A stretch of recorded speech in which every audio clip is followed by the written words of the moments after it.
waaw d'accord nañu yëkkat suñuy baat ñu ñaan. borom bi aji sax ji ñoo ngi lay sant di la gërëm yow mi yàlla yërmande borom bi ñoo ngi lay ñaan ci waxtu bi nga ñëw suñu biir yaa wax sa kàddu fépp fu ñaar wala ñett teew yaa ngi seen biir kon ñoo ngi la koy ñaan jarale ko sa kàddu nga teew suñu biir jarale ko sa xel mu sell nga xiir sa surga monsieur Apollinaire Diatta ci thème bi mais tamit suñu mbokk Biram Cissé comme modérateur borom bi panel bi ñoo lay ñaan nga mun ñu may sa leer ñu mën a xam en tout cas pexe yi nga xamante ni moom nga ñu mën a jox pour ñu mën a am bépp xarañte ak tamit bépp connaissance bu ñu soxla pour mën a am percée ci suñu domaine activité comme niñ ko xamee défi employabilité des jeunes borom bi barkeel tamit JPET bureau bi ak César suñu njiit ci turu baay ji doom ji xel mu sell lañ ñaan amin Amen. Amen, Merci beaucoup. amen. Amen. Merci beaucoup, Pasteur Lucien. Wow, Guy, sans tarder, donc, je commence par remercier Guy. Wow, maa ngi gërëm képp ku nekk ci turam ak ci santam. Je pense que c'est un plaisir de nous retrouver ici. Cette activité est une activité de la commission formation et mentoring de la JPET qui est dirigée par Monsieur Biram Dorsolus Cissé. Donc, c'est vraiment un plaisir de nous retrouver et j'ose espérer que à la fin de cette rencontre, quand même, nous allons apprendre de nouvelles choses et que pour ceux peut-être qui cherchent du travail, peut-être ce sera vraiment très bénéfique pour eux. Voilà, donc sans tarder, on parlera de l'employabilité, comment se démarquer dans un marché de l'emploi compétitif. Je laisserai le soin à M. Biram de bien nous introduire, de bien nous mettre dans le mood et enfin de mieux comprendre vraiment le thème et les attentes par rapport à ce webinaire. Donc, je vous remercie tous et je nous souhaite de passer un excellent moment avec M. Diatta. Merci beaucoup à tous. Biram Cissé, vous avez la parole. D'accord, merci beaucoup César pour la parole. Alors, bonsoir à tout le monde, j'espère que vous allez bien. Comme vous pouvez le savoir, notre thème de ce soir porte exclusivement sur l'employabilité et comme sous-thème, nous avons comment se démarquer, c'est-à-dire quelles sont les solutions idoines, quelles sont les techniques pratiques pour se démarquer dans un marché de l'emploi qui est hyper concurrentiel, c'est-à-dire c'est un marché où il y a cette rencontre de la demande, mais aussi du donné. Et il sera question ce soir de repréciser les propos par rapport à l'employabilité en soi, parce que notre intervenant va s'apitoyer sur ce mot pour dérouler en réalité ce séminaire en ligne.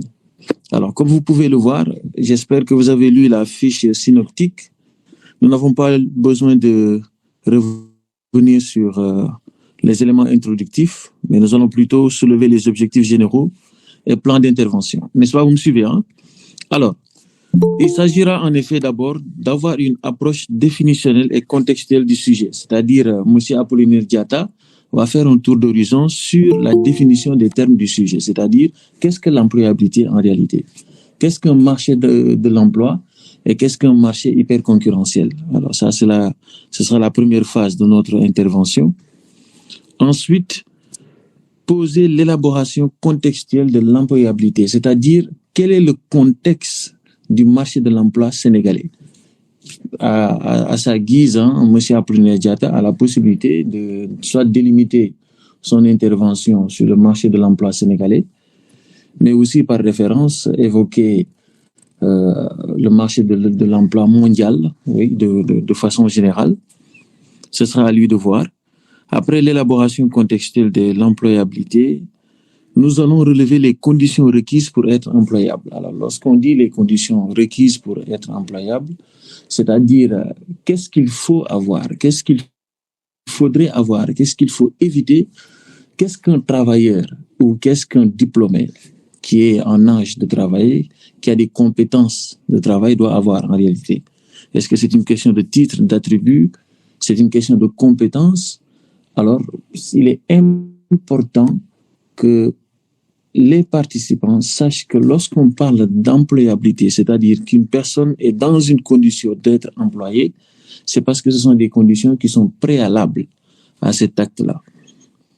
Et M. Apollinaire Diatta va revenir également sur cela. Entre autres conditions, les qualifications, les savoirs, les diplômes, les compétences, les titres et les attributs. Et par ailleurs, proposer des écoles de formation, parce que lorsqu'on parle de compétences, de savoir, d'attributs et de titres, c'est parce que ce sont des établissements publics et privés qui les procurent. Aujourd'hui, si vous êtes dans un établissement privé et que vous avez fini votre parcours universitaire, vous êtes sanctionné positivement ou négativement. Dans le cas où c'est positif, vous avez toujours un diplôme, vous êtes titulaire d'un diplôme qui ne fait que magnifier votre parcours. Et en soi, cela constitue une présomption de connaissance. Parce que lorsqu'on parle de diplôme, de titre ou bien d'attribut, ou lorsque, par exemple, M. Apollinaire Diatta se gauche d'être DG d'une entreprise, c'est parce qu'en réalité, il est titulaire d'un diplôme, d'un titre, d'un attribut et d'une compétence. Alors, il faudra également le tour d'horizon sur les conditions requises pour être employable, c'est-à-dire pour être un salarié dans un secteur déterminé. Et enfin, il va évoquer la précarité de l'emploi du Sénégal. Lorsqu'on parle de précarité, on parle de difficultés, on parle de conjoncture économique et sociale. C'est-à-dire, il s'agira à ce niveau d'analyse de relever les tares et avatars de l'employabilité au Sénégal. Lorsqu'on parle de tares et avatars, ce sont les difficultés, qu'elles soient latentes, insidieuses ou manifestes et réelles. Et lorsqu'on parle de difficultés, par ailleurs, il faudra toujours apporter des solutions. Et parmi ces solutions, nous demandons également à M. Apollinaire Diatta d'insister surtout sur l'entrepreneuriat qui est préconisé comme étant la première solution contre le chômage. Et pour finir, ce sera l'ouverture de la foire aux questions. Parole aux participants qui auront droit à une question sur le sujet qui a été cité en référence. Alors, de façon ramassée, grosso modo, voilà les objectifs généraux et le plan d'intervention de M. Apollinaire Diatta. Alors, si vous n'avez pas de questions, je vais tout bonnement lui donner la parole et nous allons débuter ce webinaire. M. Diatta, vous avez la parole. Merci beaucoup, cher maître Cissé Biram. Je voudrais en un premier temps rendre grâce au Seigneur pour l'occasion qu'il nous donne de se retrouver dans le cadre de ce panel. Et ensuite, remercier vivement le président de la JPET ainsi que tout son bureau d'avoir porté, en tout cas, leur choix sur ma modeste personne afin d'apporter les quelques connaissances glanées de par-ci et par-là pour effectivement en faire bénéficier à tous ceux qui aujourd'hui participent à ce webinaire. Voilà, donc je pense que le thème qui a été soumis à notre appréciation s'intitule comme suit: employabilité, comment se démarquer dans un marché de l'emploi compétitif. Donc moi je suis parti sur un postulat, lequel postulat décline clairement que tous ceux qui participent en tout cas à ce séminaire ou bien à ce webinaire ont quelquefois peut-être entendu parler un peu de ce thème-là, ou bien ils ont un petit aperçu sur les difficultés d'avoir un emploi durable ici au Sénégal. Donc, je me suis réservé d'être trop académique. Donc, je vais emprunter la méthode beaucoup plus pragmatique, d'accord, pour permettre à chacun de tirer son aiguillon de ce qui ressortira des échanges que nous allons dégager dans le cadre de ce webinaire. Donc, effectivement, il s'agira en un premier temps de faire ce qu'on appelle une définition conceptuelle, c'est-à-dire les concepts de travail, d'employabilité, de chômage, ainsi de suite, il va nous revenir fondamentalement la lourde tâche d'apporter des définitions, tout en sachant qu'aujourd'hui, il y a moult définitions de ces concepts-là. À ce que je sache, aujourd'hui, le concept principal qu'il faudra détailler, c'est le concept de travail. Parce qu'aujourd'hui, si on aspire à être employable, c'est effectivement pour trouver un travail. C'est quoi en réalité un travail? Donc, le travail a plusieurs définitions. Les juristes ont leur définition du travail, les philosophes ont leur définition du travail, les chimistes, les physiciens ont leur définition du travail. Mais une définition laconique est très simple, pour ne pas dire simpliste. Donc, le travail, c'est un ensemble d'activités organisées et coordonnées dans le but de produire quelque chose d'utile. C'est ça un travail. Maintenant, les juristes vont dire qu'il y a un encadrement juridique, ainsi de suite, ainsi de suite. En tout cas, d'une manière empirique, le travail constitue un ensemble d'activités organisées et coordonnées dans le but de produire quelque chose d'utile. Ça, il faudra le retenir. Maintenant, on va aussi parler de chômage. Aujourd'hui, il y a des gens qui se réclament être au chômage, mais est-ce qu'en réalité, ils sont au chômage? D'accord? Donc, le chômage, c'est une situation d'inactivité. D'accord? D'inactivité, c'est-à-dire quelqu'un qui est en âge de travailler, d'accord?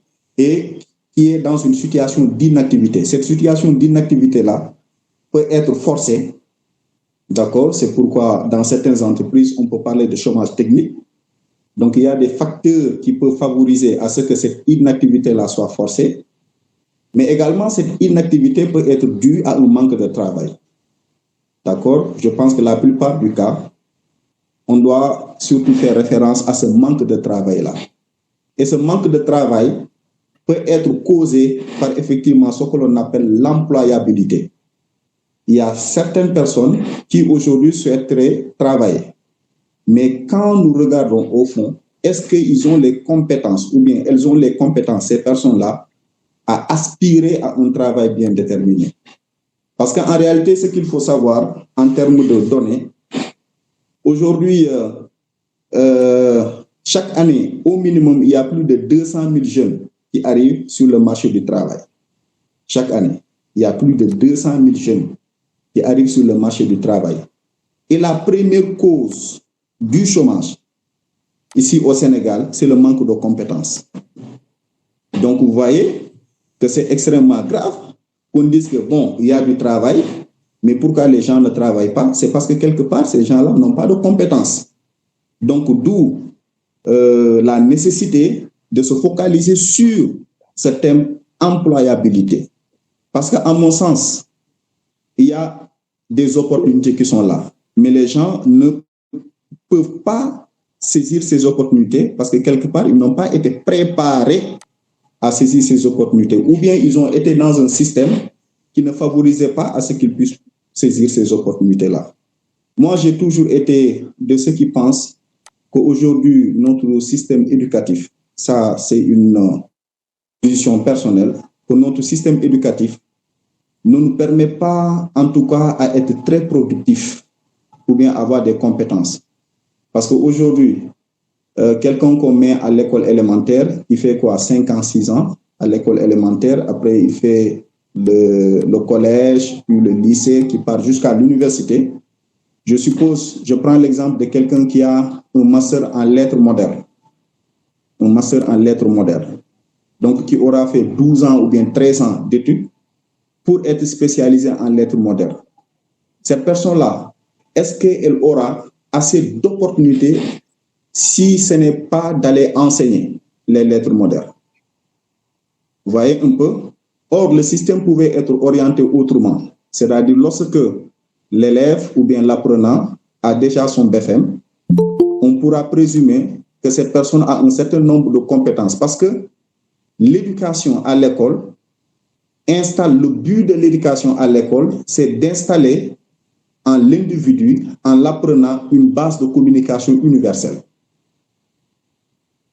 Donc, je reprends. L'objectif de l'éducation à l'école, c'est d'installer dans l'apprenant une base de communication universelle. Cette base de communication universelle, c'est quoi? C'est 1 plus 1 est égal à 2. Ça, c'est universel. Cette base de communication universelle, c'est quoi? C'est par exemple la Terre tourne autour du Soleil. C'est-à-dire, si cette personne part en Chine, il y a des éléments factuels qui ne changent pas et il pourra communiquer avec les Chinois par rapport à un certain nombre d'éléments. Maintenant, dès lors que l'apprenant a cette base de communication universelle-là, on peut maintenant l'orienter à faire un certain nombre de spécialisations. Ça, on va y revenir après par rapport aux propositions. Mais il faut savoir que nous, ici particulièrement au Sénégal, ce qui favorise le manque d'employabilité, c'est parce que nous avons un système, en réalité, qui effectivement nous formons pour être de futurs chômeurs. C'est ça la réalité. Maintenant, pour un peu essayer d'avancer, il faut aussi identifier, si aujourd'hui vous voulez être, avoir des chances d'être employable, si je peux m'exprimer ainsi, de pouvoir être employé quelque part. Donc, il faut savoir qui est-ce qui emploie d'abord. Qui sont ceux-là qui sont les pourvoyeurs d'emploi. Et maintenant, c'est sur la base des pourvoyeurs d'emploi que vous allez essayer de vous former pour avoir les compétences de pouvoir saisir ces opportunités sécrétées par les secteurs pourvoyeurs d'emploi. Alors, donc, vous le savez mieux que moi, le secteur le plus pourvoyeur d'emploi, c'est le secteur privé. Parce que l'État, effectivement, donne l'opportunité ou bien donne de l'emploi, mais le rôle régalien de l'État n'est pas de créer des emplois.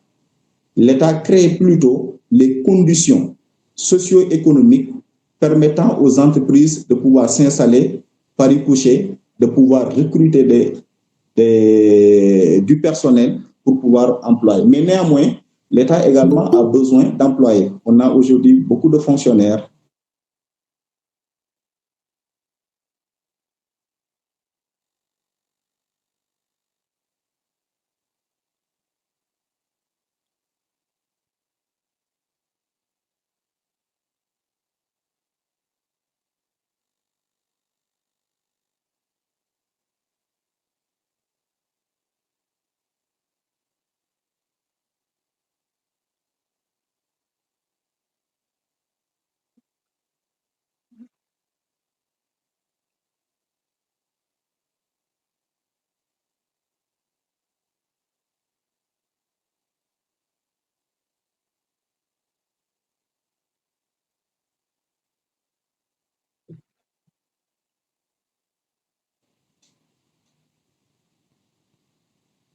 Allô?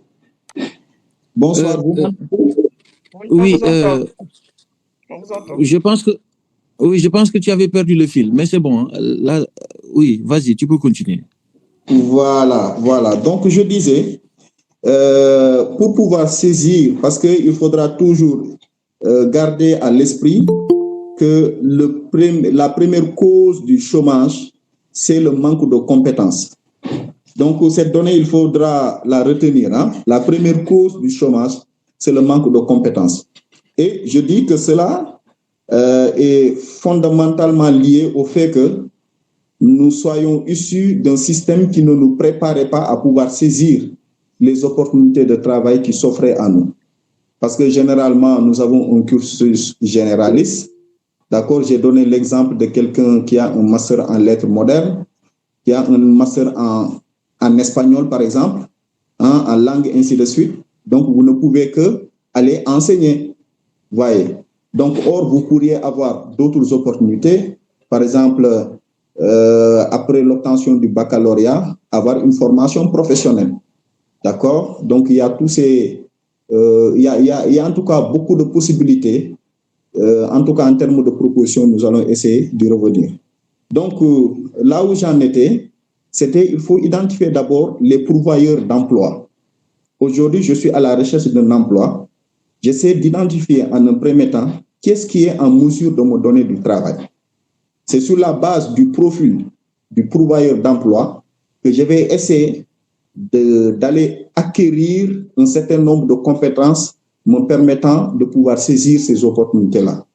Donc, je disais, en un premier temps, par exemple, l'État, bien que son rôle régalien n'est pas de donner de l'emploi, mais l'État, quand même, a un certain nombre de fonctions, d'accord, parce que l'État a besoin de fonctionnaires, d'accord, ceux qui gèrent un peu l'administration, la police, la gendarmerie, les enseignants. Donc, tous, ce sont des fonctionnaires. Donc, pour ceux-là qui souhaiteraient effectivement travailler, ceux-là qui aspirent à être des fonctionnaires, parce qu'il y en a, hein. Moi, je connais beaucoup de personnes qui disent « Ah, moi, mon ambition, c'est de travailler pour l'État, être un fonctionnaire. » Donc, c'est quelque chose également de très noble. C'est quelque chose de très noble. Par contre, si vous partez aux États-Unis, par exemple, pour certains, sortir de l'école, voilà, et aller travailler pour l'État, pour eux, c'est un échec.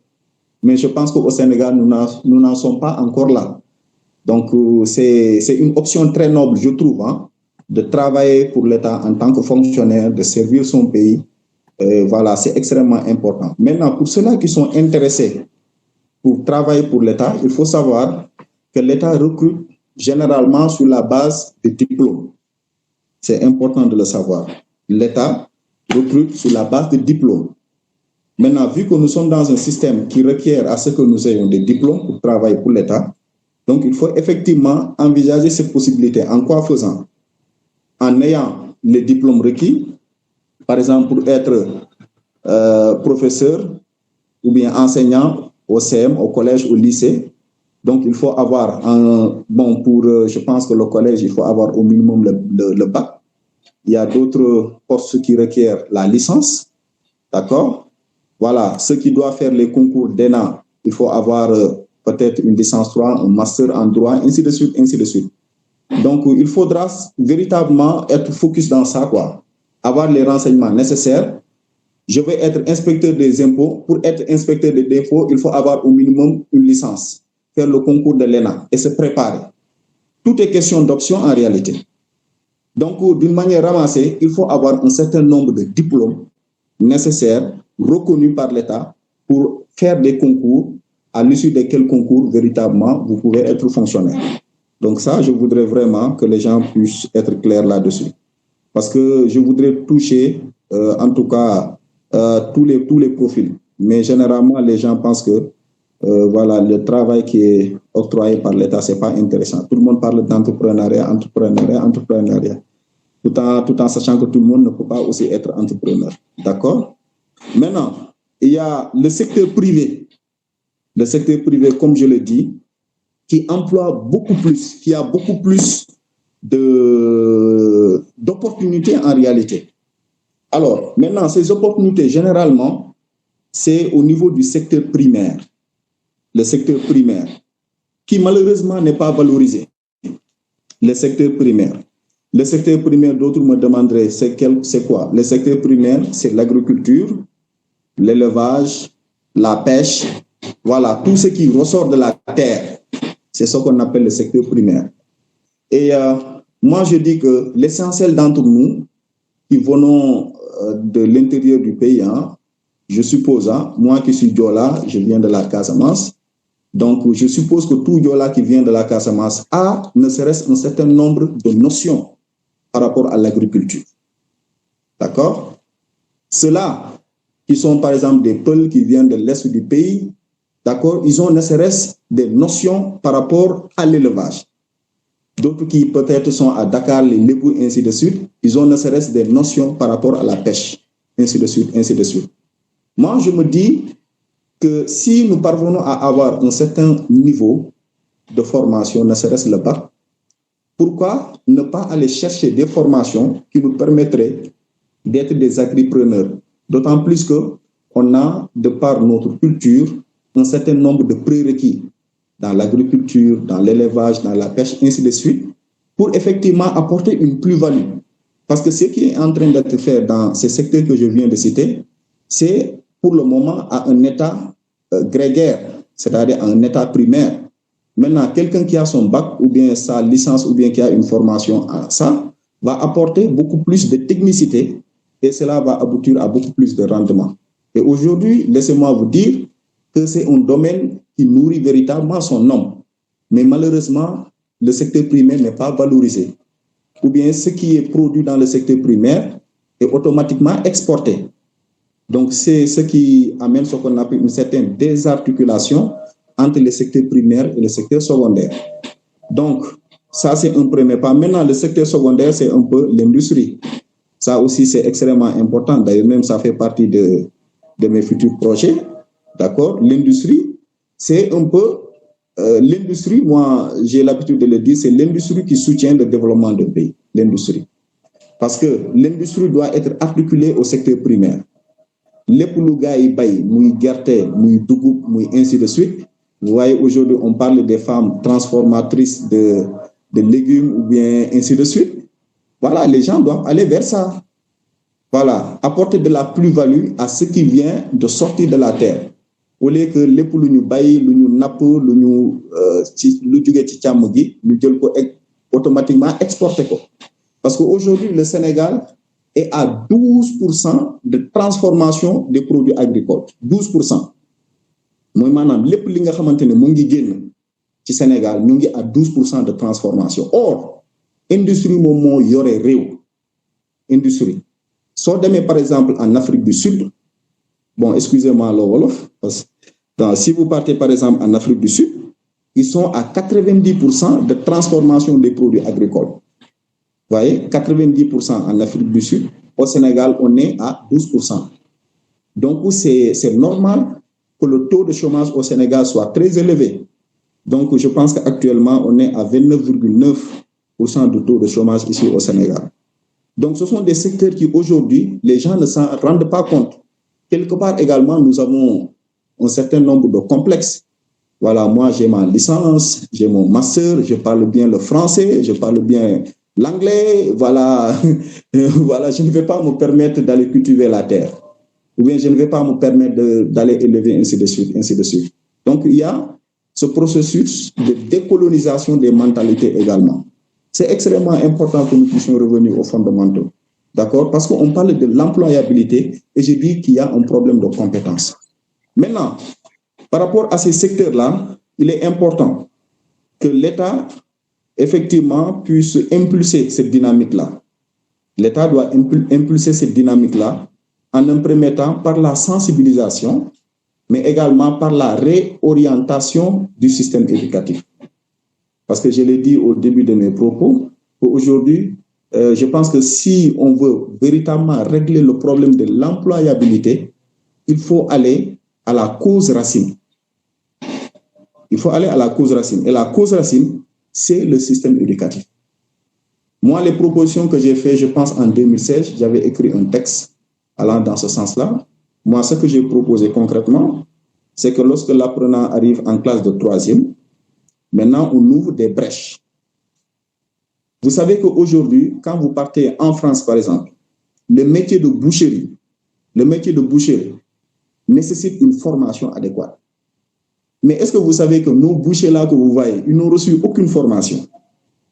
Or, c'est un métier qui doit être valorisé. Parce qu'aujourd'hui, voilà, c'est un métier promoteur. C'est un métier promoteur, par exemple, la boucherie. Par exemple, quand un élève arrive en classe de 3e, on lui aménage, en tout cas, des boulevards de formation pour être un boucher professionnel. Boucher professionnel de 3 ans, on lui fait une formation de 3 ans pour être un boucher professionnel. Il sort automatiquement, il est opérationnel. D'accord? Automatiquement, il est opérationnel. Ceux qui doivent faire des formations techniques, par exemple, par rapport à l'électricité, la plomberie, la menuiserie, comment dirais-je, l'artisanat, c'est-à-dire les tapisseries, hein, les tapis que nous voyons, quoi d'autre, les chaussures. Il y a tellement de choses que les gens peuvent faire. Et ça, c'est extrêmement important. Juste pour vous dire que les opportunités sont là, mais quelque part, pour nous, tant que tu ne pars pas dans un bureau, porter une cravate, tu ne pars pas travailler. Donc, vraiment, l'État gagnerait véritablement à réorienter le système éducatif. Voilà. Parce que tout le monde n'est pas appelé à aller à l'université. Parce qu'à l'université, il faut simplement voir les taux d'échec à l'université. L'université, je pense qu'ils sont à un taux d'échec de réussite plutôt de 33%.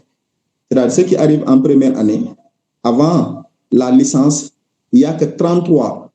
Supposons s'ils étaient 10, il n'y a que 3 étudiants qui arrivent en classe de master. Donc tous les autres 7 cartouchent et retournent faire une formation professionnelle. Donc ce qui veut dire que tout le monde n'est pas appelé à partir à l'université. Donc à la limite, si ce n'est pas le BFM ou bien au bac, l'État doit aménager des boulevards de formation pour permettre aux gens d'être opérationnels. Malheureusement, nous sommes trop dans la théorie ici au Sénégal. D'accord? Donc, à part cela, il y a ce que l'on appelle aussi l'auto-emploi. L'auto-emploi. Les gens peuvent s'auto-employer eux-mêmes. Et aujourd'hui, moi, j'ai l'habitude de donner l'exemple de ce que l'on appelle les Peuls Ndereng. Je ne sais pas s'il y a des parents Ndereng parmi nous, mais j'apprécie beaucoup leur façon de faire. Et aujourd'hui, malheureusement, ils sont en train de monopoliser un peu le commerce du Sénégal. Les Peuls Ndereng, là qu'on voit, les boutiques, c'est eux qui gèrent. Allez-y dans les marchés, c'est eux qui gèrent. Il y a tellement de choses qu'ils gèrent. Vous voyez? Donc, si aujourd'hui les Peuls Ndereng, là, retournaient chez eux, notre économie se sentirait paralysée. Maintenant, qu'est-ce qu'ils font? C'est-à-dire, ils ont un certain sens de l'économie. C'est ce que j'appelle la capacité d'efficience et d'efficacité. C'est-à-dire, vous voyez un Peul Ndereng qui vient avec quelque chose comme 50 000 francs. D'accord? Il va commencer par avoir un petit pouce-pouce, vendre des bonbons, vendre de la cigarette, des trucs du genre. Mais il faut suivre le processus de ce gars-là. En 3 ans, 4 ans, il a une petite boutique. 5 ans, 6 ans, il a un grand magasin. 7 ans, wow, il a 2 à 3 à 4 magasins. Et lui, il n'est jamais parti à l'école française. Il s'est auto-employé. Ça, c'est extrêmement important parce qu'il faut savoir quelque chose, c'est-à-dire que tout le monde ne peut pas être dans les bureaux. D'ailleurs, même dans les bureaux, il n'y a pas d'argent dans les bureaux. C'est pourquoi moi, je suis rarement dans mon bureau. Il y a d'autres qui viennent disent, mais Apo, je te trouve rarement au bureau. Manelen Gaï, Halis Bangi Timbet. Il ne faut pas m'attendre à venir tout le temps et me trouver sur place. Non, je pars chercher l'argent sous le soleil. C'est là-bas où se trouve en réalité l'argent. Donc, il faut savoir s'auto-employer. D'accord? Et aussi, entreprendre, c'est-à-dire avoir des initiatives, créer des entreprises, s'assurer à soi-même, comment dirais-je, son emploi, mais permettre à d'autres également d'avoir de l'emploi. Et vous n'avez pas besoin de commencer grand. Vous avez juste besoin d'avoir quelques fonds de départ, d'accord, avec un petit 100 000 francs, compte tenu peut-être de vos compétences, parce qu'il y a des gens qui ont des compétences innées. Par exemple, il y a des gens qui savent très bien cuisiner. Peut-être c'est un don en eux. Ils savent très bien cuisiner. Donc, ils ont un 100 000 francs, ils achètent quelques matériels. S'ils le veulent, ils peuvent aller chercher leur Nénéa, ainsi de suite. Faire truc de traiteur, commencer sa publicité. Vu que vous avez la main, vous avez le don de la cuisine, automatiquement, vous commencez. Après, c'est le restaurant qui se met en place, ainsi de suite, ainsi de suite, ainsi de suite, ainsi de suite. Voyez un peu. Il y a d'autres qui ont le don de la couture. Ils savent très bien coudre. Vous voyez un peu. Il y a d'autres qui ont d'autres dons. D'accord? Ce sont des dons naturels. Il y a d'autres qui savent très bien écrire. D'accord? Comme notre cher Biram Sissé, j'aime beaucoup sa plume. Hein? Vraiment, même s'il écrit des choses avec lesquelles je ne suis pas d'accord, mais j'aime bien sa plume. Il a une plume, voilà, machallah. C'est limpide, c'est clair. D'accord? Donc, si vous avez ces capacités-là, mais vous moyennez ces capacités-là en créant des entreprises. Parce que quand vous partez, par exemple, en Europe de l'Est, ou bien même en Europe centrale, leur économie est soutenue par de micro-entreprises. Ce sont des entreprises composées de 2 à 3 personnes. 2 à 3 personnes. Des micro-entreprises. Parce qu'aujourd'hui, les gens pensent que la voie de la grande entreprise, c'est-à-dire les entreprises comme Dangote, etc., c'est la voie inéluctable du développement. Or, ce n'est pas ça. c'est plutôt la voie des micro-entreprises, des entreprises composées de 2, 3, jusqu'à 4 personnes, ainsi de suite, ainsi de suite. D'accord? Donc, ce sont ces micro-entreprises-là qui, effectivement, peuvent soutenir l'économie d'un pays et enclencher le développement. Donc, ça, c'est important. Maintenant, par rapport à la formation en tant que telle, vous voyez? Donc, la formation vous fait bénéficier, on parle toujours d'employabilité, hein? Comme je vous l'ai dit, hein, je ne veux pas trop être académique, je veux aller droit au but. Hein. Maintenant, par rapport à l'employabilité en tant que telle, il faut impérativement se faire former s'il s'agit d'un certain nombre de domaines. Il y a des domaines techniques où vous avez forcément besoin de formation. Par exemple, dans le domaine de l'informatique, vous voulez être ingénieur en informatique, non, là, il faut aller se faire former. Vous voulez être médecin, il faut aller se faire former. Vous voulez être, comment dirais-je, technicien en bâtiment, il faut aller se faire former.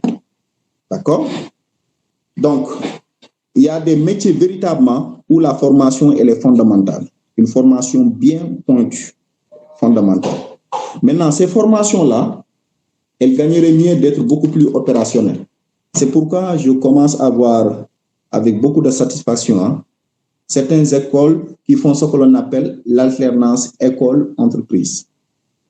Parce que même mes entreprises sont en collaboration avec des écoles qui nous envoient des écoles, des étudiants, autant pour moi, dès la première année, qui viennent en stage découverte. La première année, ils viennent en stage découverte de 1 mois.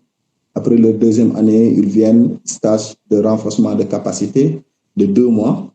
Donc, ils ont one leg at school, one leg in business.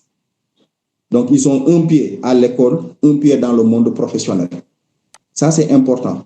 Donc, même dans le cadre des formations-là, les gens gagneraient mieux de faire le sens inverse. Au lieu d'être tout le temps en classe, tout le temps en classe, tout le temps en classe, il faut faire 50% cours théorique, 50% pratique. Donc, il y a des écoles qui ont commencé à comprendre ce système-là et je pense que c'est quelque chose qui sera avantageux pour les apprenants. Maintenant, moi, le conseil que je donne, parce qu'on a parlé de marché concurrentiel. Donc, aujourd'hui, si vous faites le même quantum horaire que vos camarades qui sont en formation que vous, mais il faut avoir ce qu'on appelle un avantage concurrentiel. L'avantage concurrentiel n'est rien d'autre que vos capacités à aller rechercher de l'information et ne pas se limiter aux cours que vous recevez. C'est ce qui fera en réalité la différence. Il y a des apprenants, ceux qui se forment, qui effectivement se limitent qu'aux cours que les professeurs leur donnent. Or, aujourd'hui, il y a ce que l'on appelle la démocratisation de la connaissance. Aujourd'hui, la connaissance, elle est disponible. Si vous partez sur le net, vous avez accès à toute forme d'information. Ce que les anciennes générations n'avaient pas. Parce qu'à l'époque, si tu n'avais pas des livres, tu n'avais pas accès à l'information. Aujourd'hui, avec Internet, on a la démocratisation de l'information. D'accord? Donc, il faut aspirer, au-delà des cours, à aller rechercher autre chose, à se former, à être des gens qui sont curieux. C'est extrêmement important. D'accord? Maintenant, en ce qui concerne les compétences techniques, je vous dis d'être tellement bon, c'est-à-dire, aujourd'hui, si tu veux être médecin ou bien technicien en bâtiment, mais il faut tellement bien maîtriser ton domaine qu'il soit impossible de t'ignorer. Je répète, il faut tellement bien maîtriser ton domaine qu'il soit impossible de t'ignorer. Il faut aspirer en réalité à l'excellence, quoi. Ne pas se dire, non, moi je suis ingénieur en bâtiment comme tout le monde, je suis ingénieur en bâtiment. Et tu es ingénieur en bâtiment comme moi, mais moi j'ai un surplus. J'ai un surplus. J'aspire à l'excellence. Ça, c'est extrêmement important. Donc, c'est ce qu'on appelle les compétences techniques. Donc, parce qu'en réalité, comment dirais-je, dans le cadre de vos formations, il y a 4 types de compétences qu'on essaie de susciter en vous. D'abord, on va essayer de susciter en vous des compétences cognitives, c'est-à-dire le savoir en tant que tel. C'est la connaissance théorique. Les compétences cognitives, la connaissance théorique. Le corps humain comprend 3 parties de la tête, le tronc et les 4 membres. D'accord? Ça sont les compétences cognitives. Maintenant, il y a ce qu'on appelle les compétences techniques. les compétences techniques font référence à ce que l'on appelle le savoir-faire. What you can do. Qu'est-ce que tu sais faire en réalité? Le savoir-faire. Donc, j'ai le savoir, mais je dois passer du savoir pour le savoir-faire. C'est pourquoi j'ai dit, c'est extrêmement important d'être opérationnel. Et les écoles de formation gagneraient mieux de faire ce qu'on appelle l'alternance école-entreprise. One leg at school, one leg at business. D'accord? Et en troisième lieu, il y a ce qu'on appelle les compétences humaines. C'est le savoir-être. Et le savoir-être est extrêmement important dans le cadre du monde professionnel, surtout en entreprise. Le savoir-être, c'est extrêmement important. Moi, j'ai l'habitude de le dire à mes collaborateurs. Hein? Moi, je préfère prendre une personne qui a des compétences techniques moyennes, qui a des compétences cognitives moyennes, mais qui a des compétences humaines très élevées.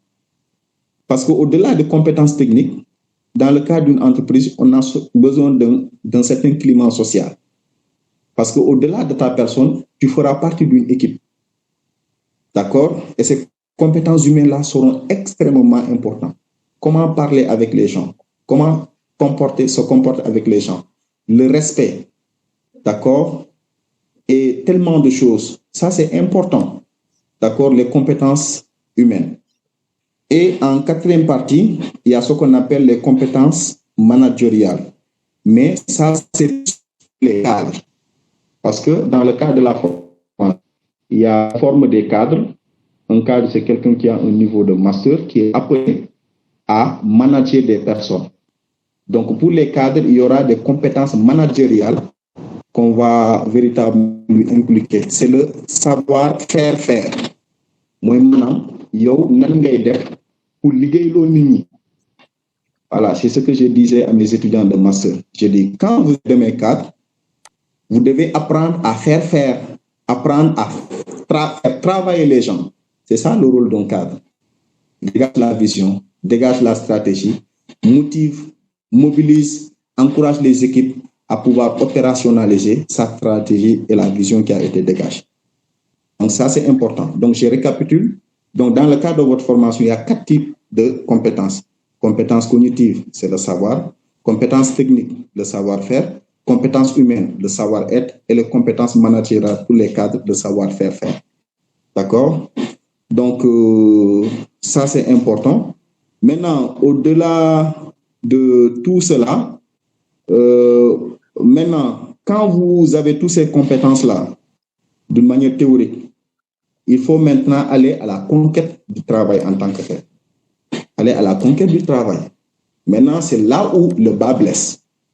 Parce que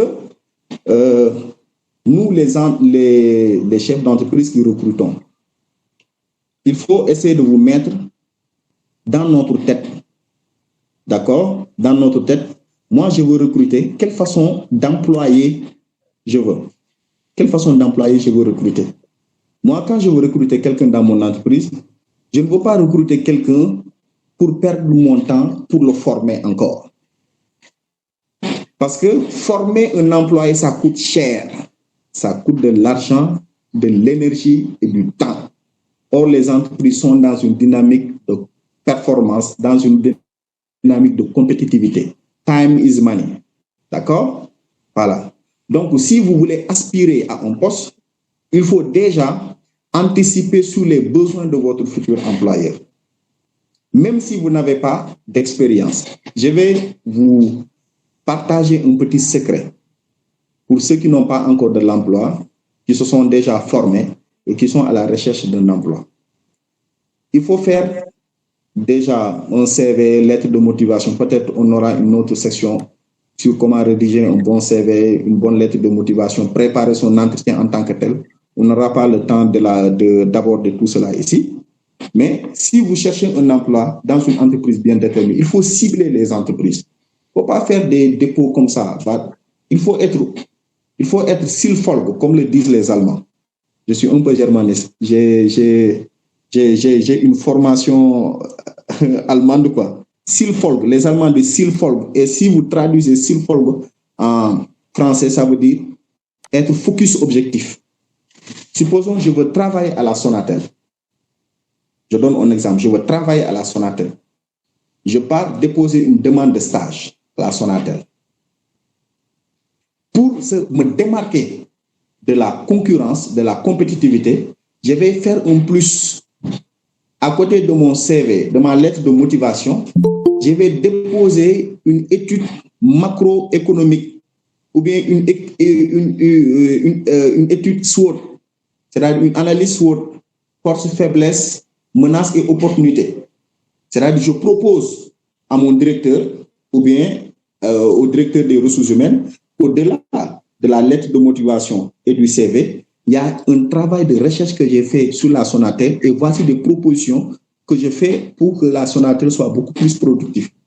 Donc, moi, en tant qu'employeur, je reçois 50 CV et lettres de motivation et parmi ces 50 CV et lettres de motivation, je vois un dossier dans lequel un postulant me propose des solutions pour que mon entreprise soit beaucoup plus opérationnelle ou bien compétitive, mais automatiquement, celui-là attire mon attention, je lis le dossier. Ah, lui, il me propose lui, mais lui, il s'est intéressé à mon entreprise. Donc, il suit les activités de mon entreprise. Donc, je vais l'appeler en entretien. Donc, vous voyez, donc, ce sont ces petites choses que vous pouvez faire pour attirer davantage l'attention des gens sur vous. Maintenant, lorsque vous serez en entretien, peut-être ça sera l'objet de notre séminaire, comment se défendre, ainsi de suite, ainsi de suite, ainsi de suite, ainsi de suite. Voilà. Donc, je pense qu'on a presque fait 1 heure de temps. Donc, en un premier temps, je vais essayer de me limiter à ces éléments que je viens de vous fournir. Maintenant, peut-être avec les relances questions-réponses, s'il y a des points sur lesquels je ne suis pas venu, il faut savoir que j'ai adopté une approche beaucoup plus pragmatique, quoi. Ne pas trop être académique. Voilà. Donc, merci à tous pour votre attention. Chers modérateurs, Maître Biram Cissé, je vous donne la parole. D'accord, M. Diatta, merci beaucoup pour ce premier jet d'explication. Alors, il est évident que la question en réalité ne sera pas dépouillée dans toute sa dimension parce que le temps nous fait défaut. Mais de toute évidence, nous allons recueillir quelques questions. Merci d'avoir fait un tour d'horizon sur la question. Et j'espère que ceux qui sont dans ce webinaire ont eu le temps de noter, de griffonner quelques explications qui découlent de votre explication. Alors, nous allons à présent donner la parole aux participants qui désireraient poser des questions. Je crois qu'il y a déjà quelques-unes. Alors, Monsieur Diatta, vous êtes toujours là, hein? Oui, je suis toujours là. Ok, pour la première question, c'est quels peuvent être les objectifs concrets d'un parcours de formation réussi? Je répète, quels peuvent être les objectifs concrets d'un parcours de formation réussi?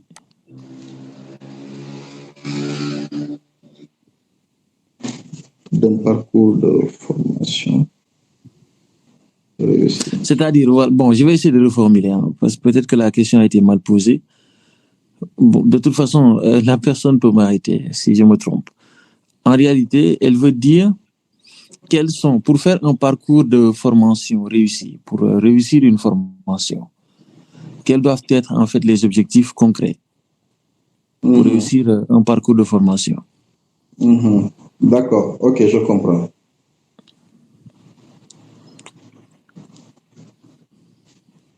D'accord, il y en a. Voilà. Pour ceux qui n'ont pas les moyens pour payer une formation, existe-t-il des institutions publiques ou privées qui sont là pour former et accompagner les jeunes?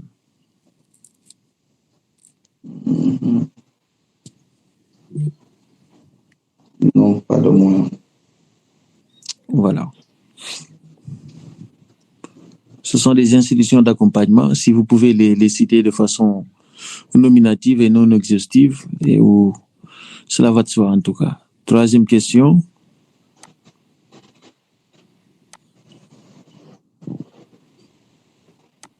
C'est bon,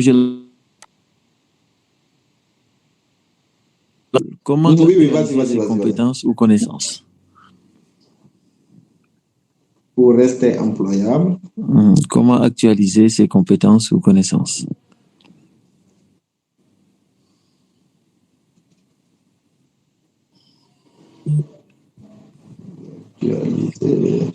Comment réactualiser? Non, actualiser plutôt. Oui, actualiser ses compétences ou connaissances. Compétences. D'accord. Comment cela peut s'expliquer que le manque de compétences soit la première cause du chômage au Sénégal avec le nombre élevé de personnes qui arrivent annuellement sur le marché de l'emploi, en plus de la présence des écoles de formation privées, ISP, entre autres?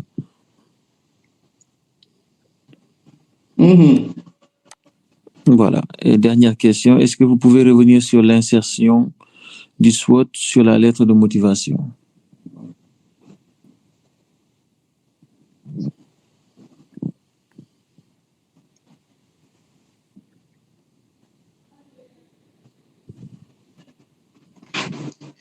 Vous dites, dernière question. Voilà, la personne demande si tu peux revenir sur l'insertion du SWOT sur la lettre de motivation. Ok.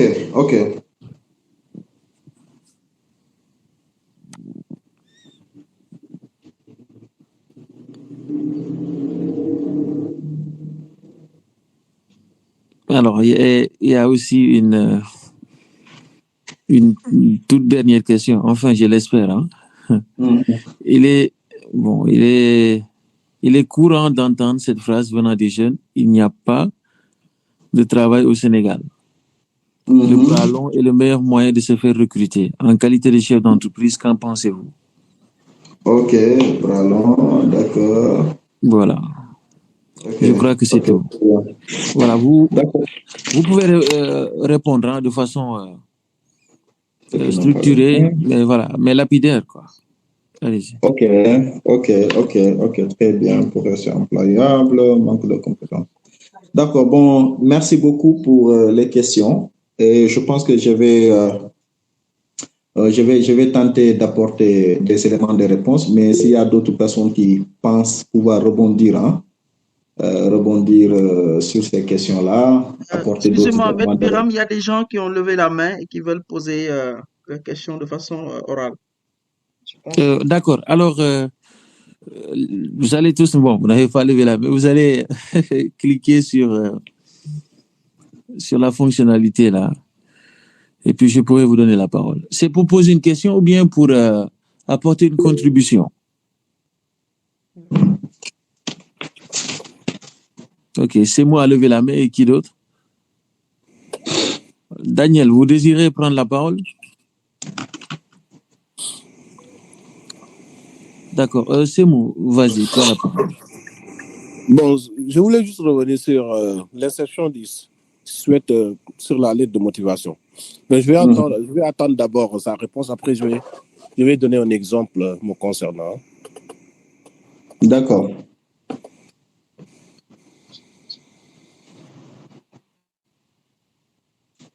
D'accord.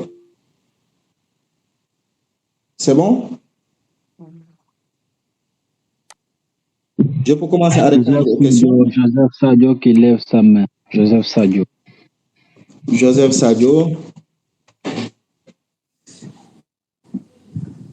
Oui, Joseph, allez-y, vous avez la parole.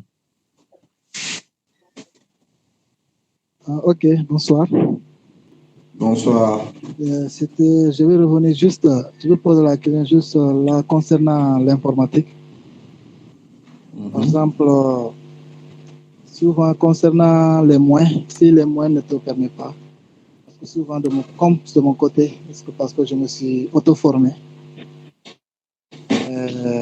Donc juste c'est sur le bureautique et je voulais augmenter mes compétences. Est-ce que forcément d'aller m'inscrire dans une école de formation? Bon, depuis longtemps, je pensais à ça, mais les moyens ne me permettent pas. Et je me suis vite entré dans le commerce, ouvrir mon petite entreprise. Bon, juste ça, de l'imprimerie. Ma vision est d'avoir à l'avenir une imprimerie. C'est ça que je suis en train de vouloir faire maintenant. Faute de moyens, je ne suis pas parti me former. Je me suis auto-formé dans le YouTube. Certaines vidéos que les amis m'envoient concernant l'informatique. D'après vous, quel est le conseil que vous pouvez donner dans ce point? Oui, les conseils. Vous pouvez... Ce n'est pas trop clair. Je pense que le réseau fait défaut. Ok. Je disais, quel est le conseil que vous pouvez donner à ce point, à ce niveau? D'accord. Ok, très bien. Ok, très bien. Donc, y a-t-il d'autres questions? Biram?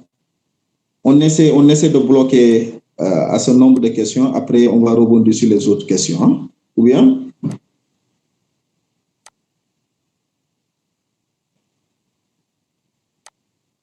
Si c'est Biram, est-ce que je peux commencer à répondre aux questions? Oui, bien sûr. Ok, parfait, ça marche. Donc, je commence par la première question, les objectifs d'un parcours de formation réussi. Alors, je vais donner l'image d'une compétition. Je pense que beaucoup d'entre nous aiment le football. Hein? Si aujourd'hui, notre équipe est qualifiée à la Coupe d'Afrique, d'accord? Donc, il y a des phases que l'équipe nationale doit franchir, d'accord, pour arriver en finale, d'accord? Et il y a la phase des poules, phase éliminatoire, quart de finale, ainsi de suite. Donc, c'est la même chose dans le cadre d'une formation. Généralement, les gens sont dans le système LMD, d'accord?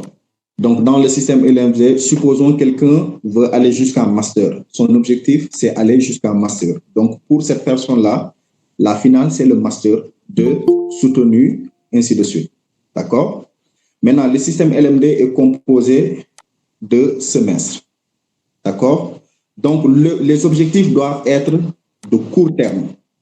Par exemple, vous dites que la L1 est composée de 2 semestres. Il y a le premier semestre et le second semestre. Mon objectif sur le court terme, c'est me focaliser pour réussir avec brio le premier semestre d'abord. Au lieu de regarder le master, c'est l'objectif ultime, mais il faut se batailler semestre par semestre pour pouvoir franchir étape par étape. Maintenant, pour ce faire, il y a un certain nombre d'heures qui sont consacrées aux cours. Être sérieux dans les cours, c'est extrêmement important parce que les heures de cours vont vous permettre d'emmagasiner le maximum de connaissances cognitives ou bien de compétences cognitives, c'est-à-dire d'acquérir le savoir. Il y a ce qu'on appelle des travaux dirigés et des travaux pratiques.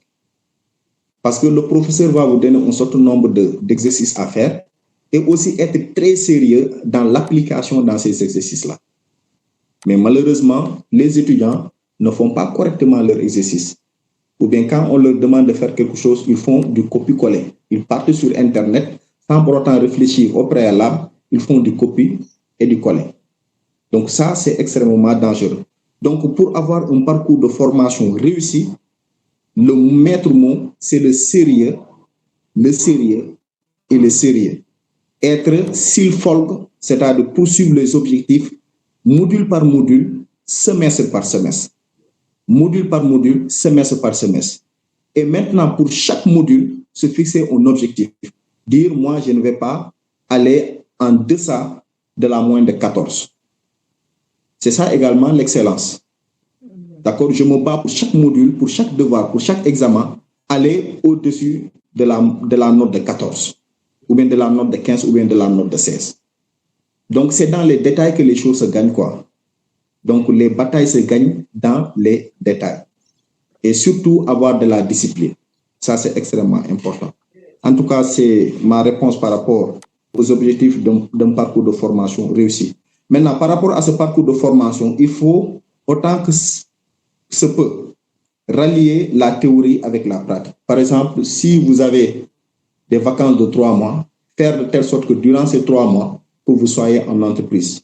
Au lieu de prendre ces 3 mois pour aller en vacances, faire du n'importe quoi, donc ne serait-ce prendre 1 mois pendant ces 3 mois, essayer de trouver un stage. Ou bien se consacrer à un projet d'avenir.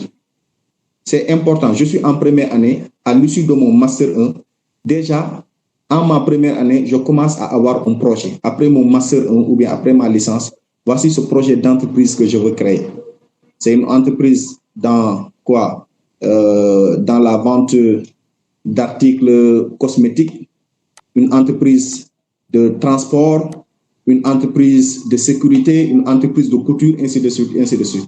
Mais dès la première année, commencez déjà à songer à ça. Deuxième question. Pour ceux qui n'ont pas les moyens, existe-t-il des institutions d'accompagnement?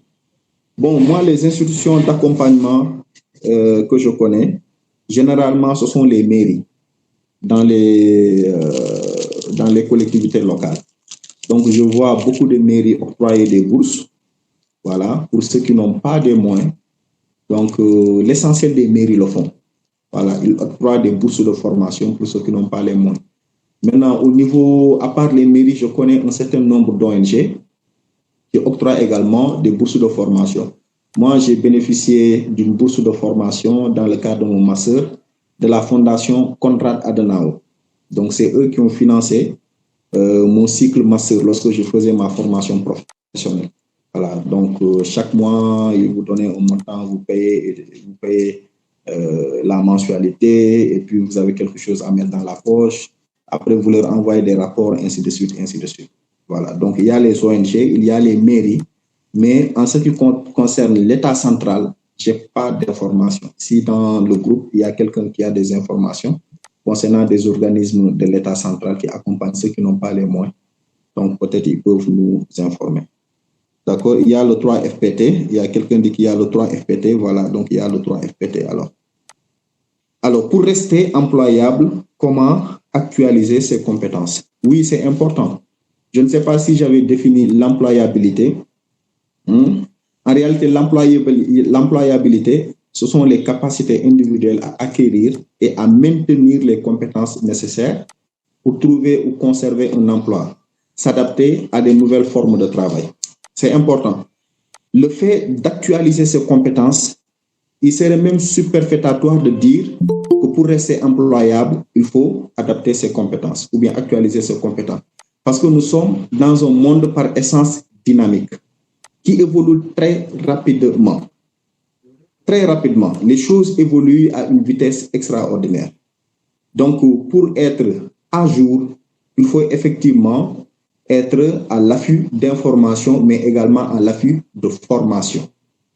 D'accord? C'est pourquoi les entreprises ont compris cela. Donc, ils ont un plan de formation annuel pour leurs employés. Par exemple, les textes changent.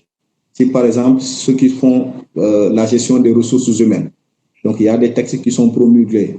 En ce qui concerne la structure des contrats, il y a les articles qui changent. Donc, si vous ne faites pas des formations pour réactualiser, vous serez du has-been, vous serez un peu laissé derrière carrément.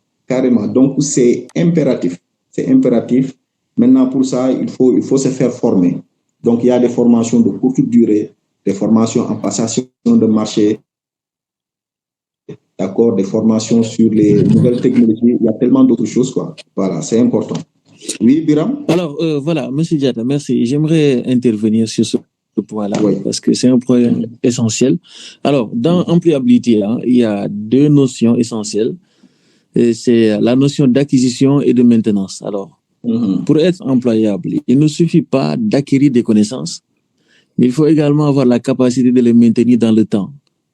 C'est-à-dire, ça doit être une maintenance continue. C'est comme vous l'avez dit tout à l'heure. Alors, lorsque, par exemple, parce que nous vivons dans un monde dynamique, avec l'ère de la mondialisation et tout, les connaissances évoluent. Alors, lorsque vous êtes dans le domaine privé, et cela arrive souvent, vous êtes condamné dans un marché hyper concurrentiel à réactualiser vos connaissances. C'est-à-dire, c'est bien d'acquérir des connaissances, d'avoir un diplôme, que je qualifie souvent de présomption de connaissance, parce que on présume que M. Lucien ou bien que Semou a de la connaissance jusqu'à preuve du contraire. Alors, si vous voulez rester au top, si vous ne voulez pas être misé au frigo par votre supérieur hiérarchique, vous êtes obligé de faire de petites formations. Alors, l'employabilité n'est pas seulement une question d'acquisition des connaissances, mais aussi c'est une capacité de maintenir les connaissances.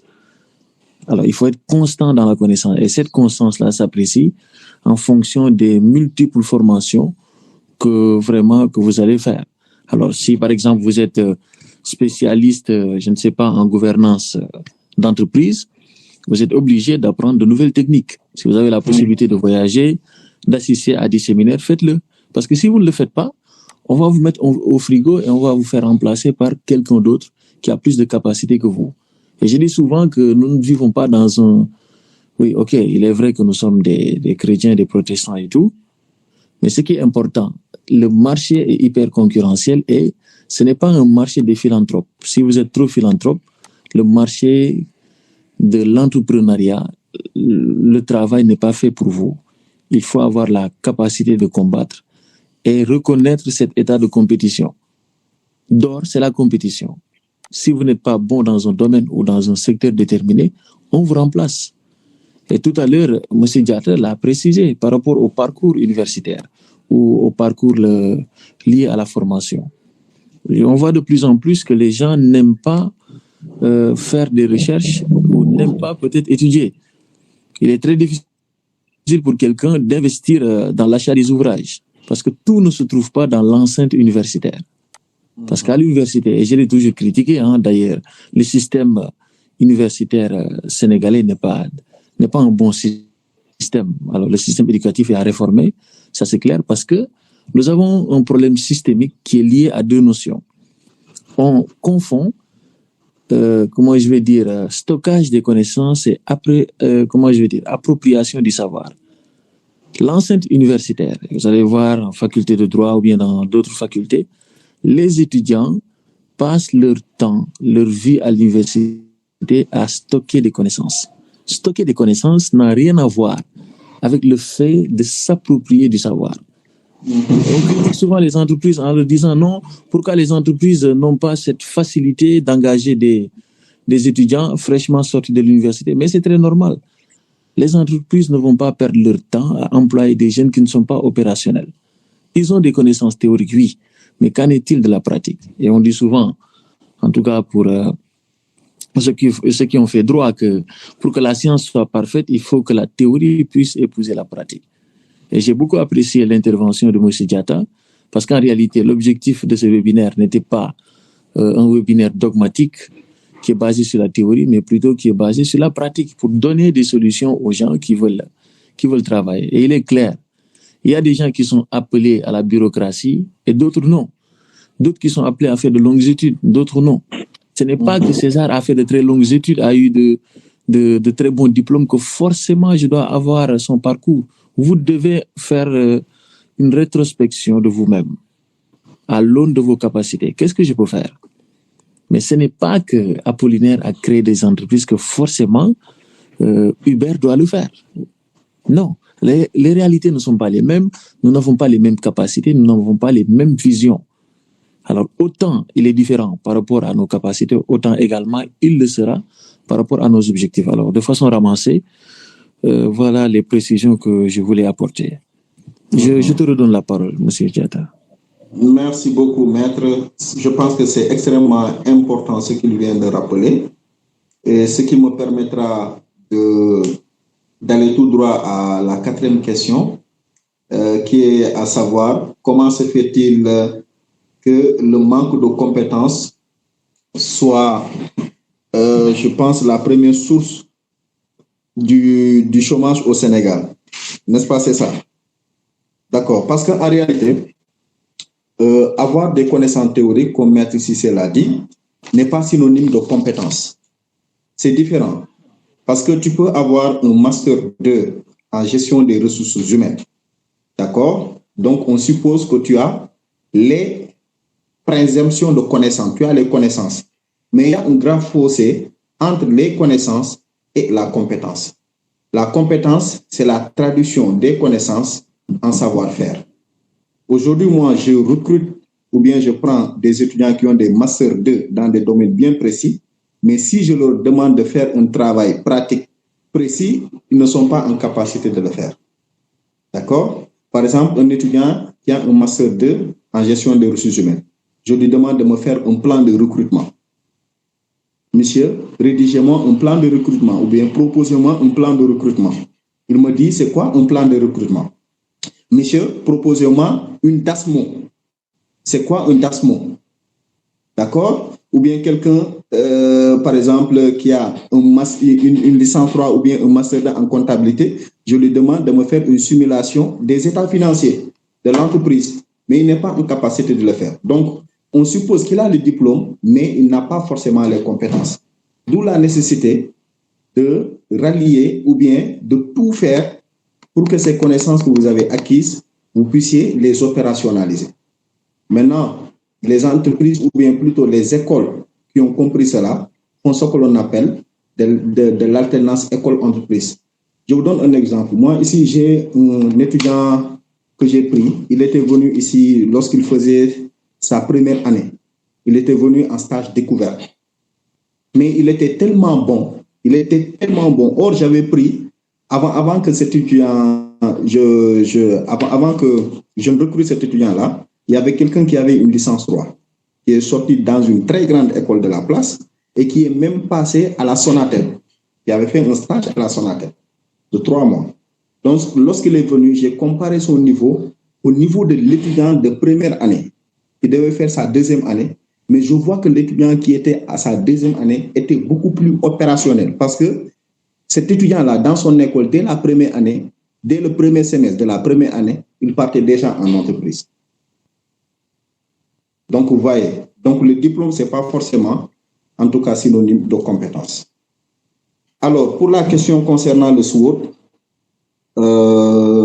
comment le SWOT sous la lettre de motivation? En fait, je n'ai pas demandé de faire une analyse SWOT intégrée dans une lettre de motivation. Ça serait trop chargé la lettre de motivation.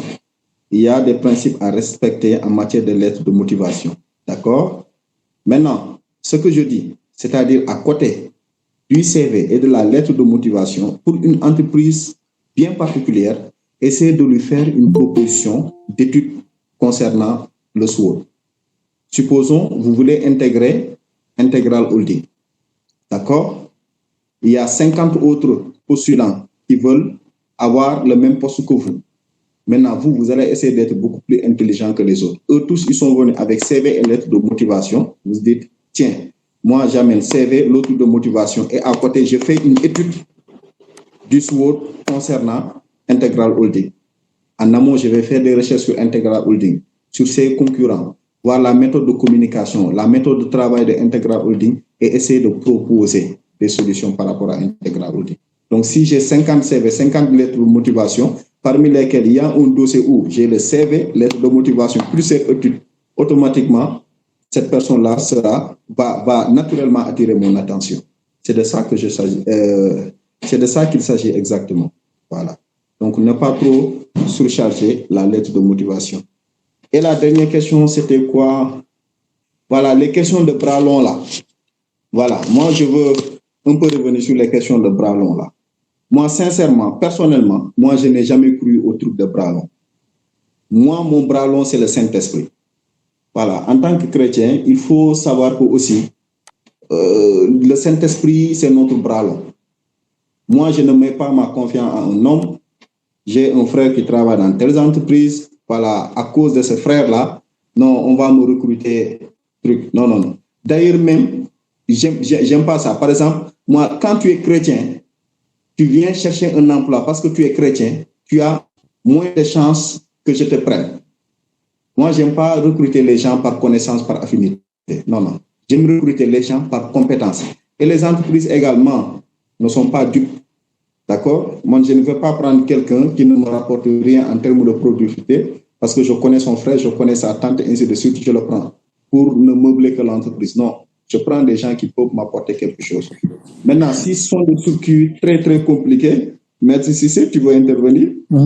Oui, non, vas-y, tu termines et puis j'interviens. Ensuite, on va donner la parole à ces mots qui vont rapidement intervenir. Il y a Lucien, Voilà, il y a donc, Lucien aussi qui veut intervenir. Hein. Oui, si, il y a Lucien, Semou et Joseph, hein, 3 qui veulent intervenir. Allez-y, Monsieur Diata, terminez. Voilà. Donc, je vais terminer sur cette lancée-là. Donc, moi, je crois que les entreprises ont besoin de compétences. Donc, il ne faut pas croire au truc de bras long. Même si ça existe, ne mettez pas votre confiance en ça. Mettez votre confiance dans le Seigneur. Si le Seigneur veut que vous travaillez dans telle entreprise, priez, demandez à ce que le Seigneur touche le cœur de la personne, ainsi de suite. Ça également, c'est biblique. La reine Esther, lorsqu'elle a voulu voir le roi sans son autorisation, elle a prié, elle a gêné pendant 3 jours. Dieu a touché le cœur du roi et la situation s'est décantée. Donc, il faut croire comme ça. Et pour cela, je vais vous donner une petite anecdote, quelque chose que j'ai vécu personnellement pour vous dire que les trucs de bras longs là, bon, ça n'existe pas pour moi. Moi, le premier contrat que j'ai décroché avec l'un des plus grands de mes partenaires, c'est EDK par exemple. D'accord? Un jour, je partais et sous l'inspiration du Saint-Esprit, tac, Dieu me dit, vas-y dans cette entreprise. Je pars, je demande qu'est-ce qui s'est chargé des demandes d'agrément. On me dit, il y a telle personne qui s'appelle telle personne. J'arrive au niveau, de l'accueil. Ils me disent, monsieur, est-ce que vous avez un rendez-vous? Je leur réponds non. Qui est-ce que vous demandez? Telle personne. On appelle telle personne pour dire, il y a un certain monsieur Diata qui vous demande. On lui il demande, est-ce que monsieur Diata a un rendez-vous? Il dit non. Mais il me dit, quand même, laissez-le venir. Arrivé dans son bureau, il était en train de chercher une société de nettoiement. Il y avait tellement de dossiers sur sa table et il était en train de chercher une société de nettoiement. Je viens, je lui dis, bon, j'ai pas de rendez-vous, mais je suis une société de nettoiement, tac. Dit, monsieur, vous voyez, vous tombez au bon moment parce que je suis à la recherche d'une société de nettoiement. Et je ne connaissais le monsieur ni d'Adam ni d'Ève. Mais je pense que c'était le Saint-Esprit qui avait préparé le terrain. Donc, mettez votre foi dans le Seigneur, priez et le Saint-Esprit fera le reste. Donc, je vous retourne la parole, Maître Cissé. C'est parfait. Merci beaucoup, M. Diata. Je crois que c'est très clair.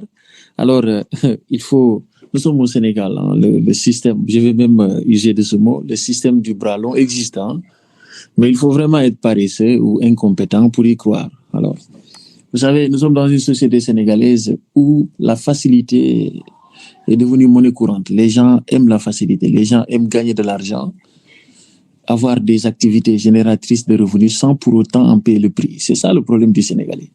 C'est la raison pour laquelle ils usent de la politique, ils usent et en abusent également. Mais ce qui est sûr et certain, et je m'adresse à la gente féminine parce que c'est un phénomène qui touche plus les femmes que les hommes. Parce qu'il y a cet abus d'autorité, mais aussi cette ascendance psychologique.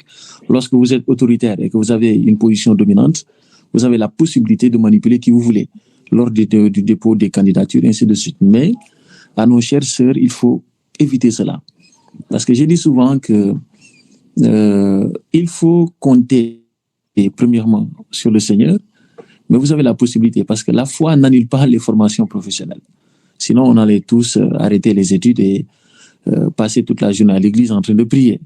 Ce que le Seigneur interdit, parce que autant nous devons adorer, autant également nous devons vivre, travailler, selon nos capacités et selon également les formations auxquelles nous sommes soumises.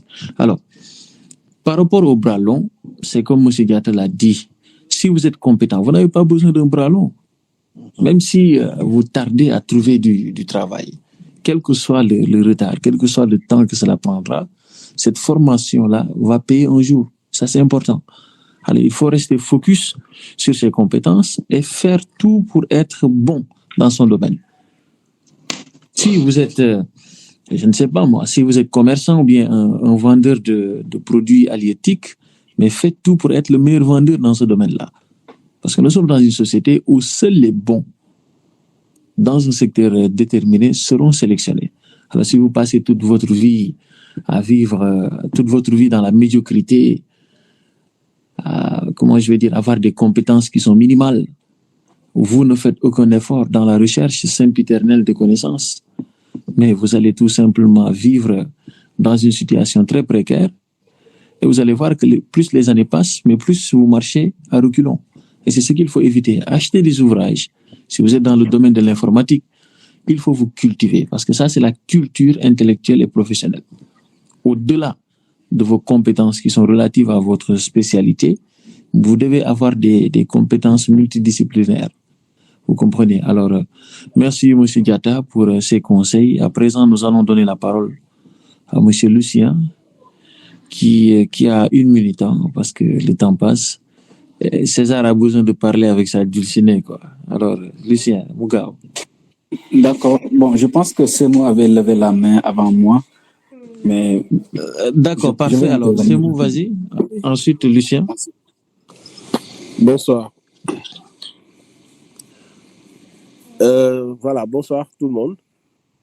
En fait, je voulais juste donner un exemple par rapport à, concernant le SWET, c'est la lettre de motivation. Déjà, c'est bien de penser à ça. Et parce que parfois, en tant que chercheur de travail, nous, on a l'habitude d'écrire des CV, lettres de motivation comme ça, comme ça. Un jour, je voulais en fait postuler à la Sonatel, comme je travaille dans la 5G. Et je sais que la 5G n'est pas encore opérationnelle au Sénégal. Et je savais déjà que Orange a commencé à travailler dans ce projet. Et j'avais déposé en fait à partir de leur lien. Et je me sentais en fait un peu... Ce que j'ai déposé en fait, mon CV et lettre de motivation. En fait, il me venait à l'esprit en fait d'ajouter quelque chose c'est-à-dire de mon projet de conception, ce que j'ai créé par rapport à la 5G pour essayer d'attirer leur attention. Et je vous dis la vérité, j'ai reçu une réponse et c'était une très bonne réponse qu'ils m'ont envoyée. Parce qu'ils ont dit qu'ils sont en train de faire en fait des recherches par rapport à la 5G, ils sont en train de travailler sur ça. Mais comme c'est quelque chose de très top secret, ils ne veulent pas en fait prendre mon stagiaire qui va venir en fait après l'information pour sortir par rapport à ça. D'autres réseaux peuvent prendre ça. Mais dès que leur travail finit, en fait, ils vont encore me recontacter pour voir ce que j'ai travaillé sur la 5G. Et c'est pourquoi je confirme en fait ce que Apollinaire a dit. Donc, c'est très important parfois de ne pas suivre toujours la même dynamique, ce que les gens font. Il faut toujours penser à porter ce qu'on dit le CAF, en fait. De l'Institut CAF, la personne qui va lire ça, il verra que cette personne-là, non seulement il est motivé, non seulement il suit notre entreprise, mais aussi il va en fait apporter quelque chose pour la concurrence, en fait. C'est très important pour ça. Voilà. Donc, concernant aussi la formation, je voulais en fait parler un peu de la formation. J'ai vu en fait que la 3FPT donne des formations pour les soudeurs. J'ai lu ça quelque part avant-hier. Hein? Ils payent des formations pour les soudeurs. Et actuellement, en fait, les jeunes, la plupart des jeunes ont l'habitude de dire qu'ils vont avoir un bon travail, un bon salaire, en fait, alors qu'ils ne sont pas formés. Et c'est très important de se former. Si tu sais que moi, je suis très bien, en fait, dans le domaine, c'est-à-dire j'aime ce que je fais, tu dois d'abord être formé, en fait. On passe toujours à l'université et on n'a pas les compétences. La plupart des personnes qui passent à l'université, là-bas, on ne forme pas des professionnels. On forme juste ce sont des diplômes, on cherche là-bas. Moi, j'ai fait l'université presque 6 ans. La première année, on était 2500 personnes. On était 2500 personnes. Je pense qu'on est sorti au Master 2 dans notre département de physique électronique avec, je pense, maximum 25 personnes. De 2500 à 25 personnes. Donc, et ça, parfois, beaucoup de personnes s'arrêtent en route parce que ils ont besoin, en fait, d'aller faire une formation et continuer en fait, pour pouvoir travailler. D'autres personnes, en fait, abandonnent l'école, retournent au village et par-ci, par-là. Donc, c'est bien beau de se former si nous voulons travailler. C'est pas parce que cette personne travaille que moi aussi, je dois travailler. Si tu n'as pas une très bonne formation, tu ne peux pas travailler comme cette personne-là. Et c'est très important. Et essayons de faire des recherches parce que nous avons nos téléphones, nous avons toujours la connexion. Essayons de faire le monde avance et c'est très rapide en fait. Quand je regarde l'intelligence artificielle, ce qu'il est en train de produire actuellement, si vous savez ce qui est en train de se passer dans ce monde actuellement avec l'informatique, je vous dis la vérité, vous allez même, tu peux écrire tu peux écrire un business plan de 3 minutes. 3 minutes maximum, un business plan 3 minutes avec l'intelligence artificielle. C'est-à-dire les choses commencent à évoluer. Hein? Et il y a même des postes qui vont comment on dit ça? Il y a des postes on n'aura plus besoin de ces genres de postes en fait. C'est-à-dire c'est bon de se former, d'être en fait, de suivre l'actualité, de savoir que je dois réactualiser en fait, c'est-à-dire ma formation. Je dois être en fait au top, je dois connaître les choses qui se passent dans ce monde-là. Ouais. Si on a en fait des applications qui peuvent faire une présentation dans 5 minutes, des applications pour écrire un business plan dans 3 minutes, et des applications qui peuvent traiter un sujet de dissertation dans 3 minutes, c'est parce que le monde commence à évoluer. Et que les gens sont en train de gagner du temps par rapport à ces choses. Donc, si tu fais l'informatique, ou bien tu as un frère qui a... C'est 30 secondes. Hein? Donc, il faut juste... voilà. Il faut juste lui donner, en fait... l'encourager de pouvoir continuer par rapport à ça. Et moi, j'encourage beaucoup les jeunes à vraiment, même si vous n'avez pas les moyens d'aller chercher, en fait, comme l'a dit bien le frère, quelqu'un qui peut vous financer pour vos études, que ce soit une organisation, et il y a des mairies qui donnent des bourses d'études, même si vous payez la moitié, c'est bon de se former et au final avoir un bon boulot qui va vous permettre, en fait, de travailler. Voilà, merci beaucoup. Parfait, merci beaucoup. Lucien, vous avez la parole. Voilà, merci beaucoup. J'aimerais tout d'abord, en tout cas, remercier notre cher frère Apollinaire pour vraiment cet exposé. C'est vraiment clair et comme tu le disais, Biram, c'est pratique et c'est ça qu'on attendait. Et je m'en vais dans ce sens. Ce que je voulais juste donner comme contribution, c'est d'abord aussi, je pense qu'on ne peut pas parler de l'employabilité de nos jours sans parler de l'efficience. Déjà, comme tout à l'heure, il a fallu que tu alertes un peu par rapport au temps. Donc, aujourd'hui aussi, il faut parler de la gestion du temps.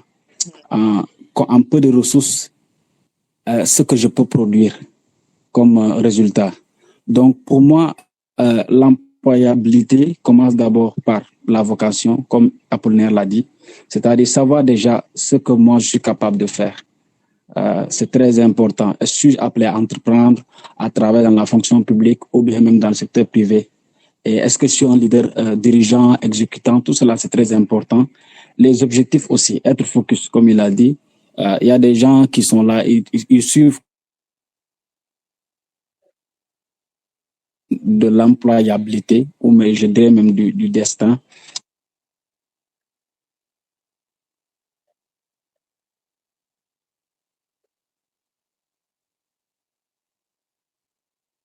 C'est pas le fruit du hasard. Donc, c'est ce que je voulais surtout dire.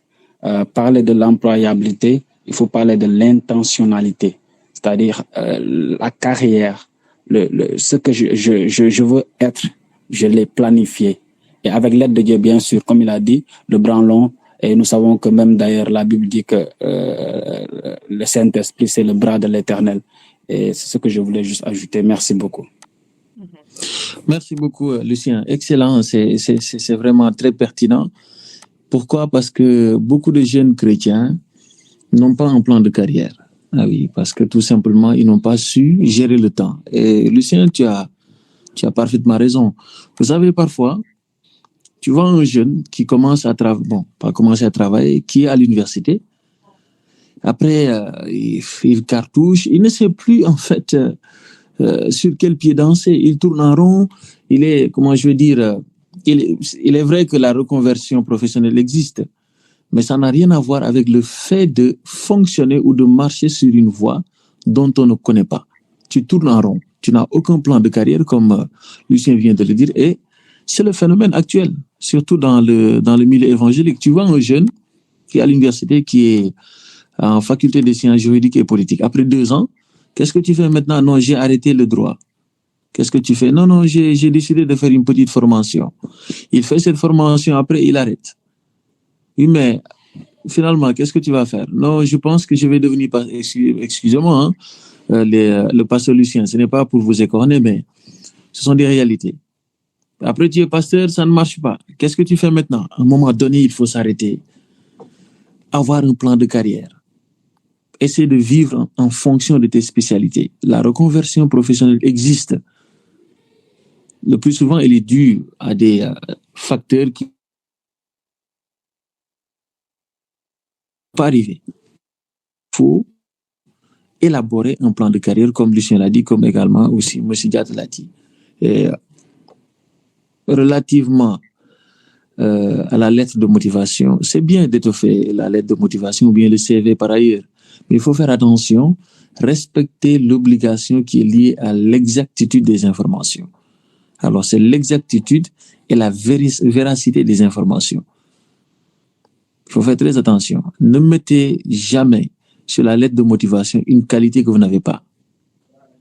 Ne mettez jamais sur le CV un titre que vous ne portez pas, parce que cela peut se retourner contre vous. C'est bien, il y a beaucoup de techniques de rédaction, de la lettre de motivation, du CV, tout ça c'est bien, mais il faut respecter l'obligation d'exactitude et l'obligation également de véracité des informations. Alors c'est sous ces auspices que je vais vous remercier, de remettre la parole à M. Diatta pour un dernier mot, et puis fermer... Il y a deux dernières questions. Il y a pour une personne, Biram, ça je pense que tu pourras répondre à cette question. Vas-y. Pour une personne qui a suivi une formation en droit des affaires, je pense que ça te concerne. Hein. Quelles sont les entreprises à viser? D'accord. Anne-Marie Bonham qui a posé cette question. D'accord. Si vous êtes titulaire d'un master 2 en droit des affaires, vous avez il y a beaucoup d'opportunités et de possibilités. Soit vous pouvez travailler dans les établissements bancaires. Ça dépend aussi de votre spécialité, parce que tous les juristes spécialisés en droit des affaires ne font pas le même travail.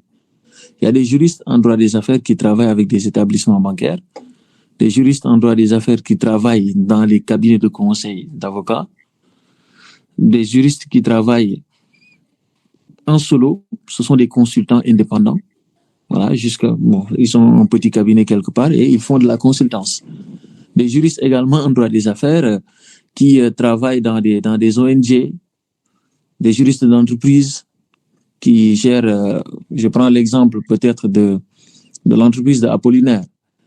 Si vous êtes titulaire d'un diplôme en droit des affaires, vous pouvez travailler dans ce genre d'entreprise, mais en tant que juriste. Vous gérez la direction juridique et par ailleurs, vous gérez tout ce qui ressort du droit du travail, droit bancaire et ainsi de suite, recouvrement des créances, etc. Si vous êtes titulaire également d'un diplôme en droit des affaires, vous pouvez faire des concours pour devenir magistrat, avocat. Alors, le juriste a cette possibilité parce qu'il y a une panoplie d'opportunités. Il peut être juriste d'affaires, il peut être juriste d'entreprise, il peut être, par exemple, conseiller juridique et technique, il peut être beaucoup de choses à la fois, mais toujours dans les limites de ses capacités. Voilà.